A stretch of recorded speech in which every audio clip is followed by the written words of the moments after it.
Tuesday marked 1,000 days since Russia invaded Ukraine, displacing millions of people. Some are finding refuge here in Idaho.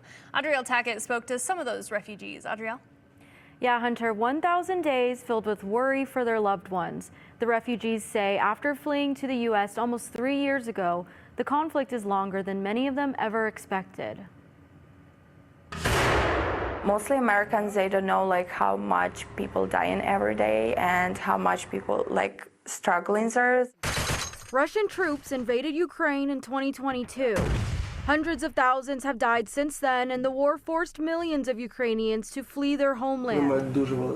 Many refugees have resettled in the U.S., including here in the Treasure Valley. When you move to another country, it's like another language, another culture, everything is different.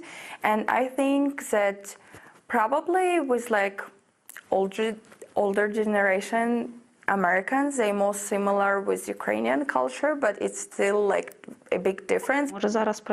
Another refugee, Olha, is one of more than 790 Ukrainians who have made Idaho their home with the help of the Ukrainian Welcome Center. They say, wow, we support Ukraine. She arrived in the States less than 2 months ago with her boyfriend. I'm living here. I'm studying English. I want to study as a nurse. The transition hasn't been easy, but Idaho's Ukrainian community is working hard to integrate themselves into their new homes in the U.S.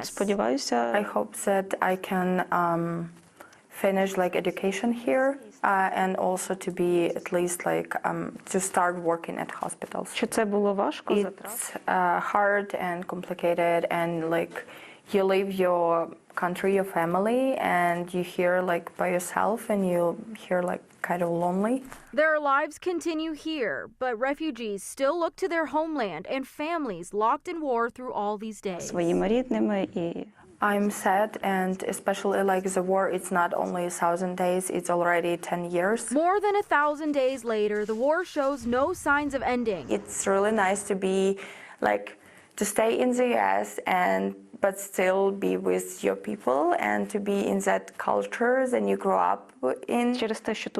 It's hard, and in the beginning especially, but because of here is nice people, it's much easier. Local groups continue to support Ukrainian refugees like the Ukrainian Welcome Center, offering resources and a sense of community. For information on how you can donate or help in other ways, we'll have a link to connect you to the Ukrainian Welcome Center on ktvb.com.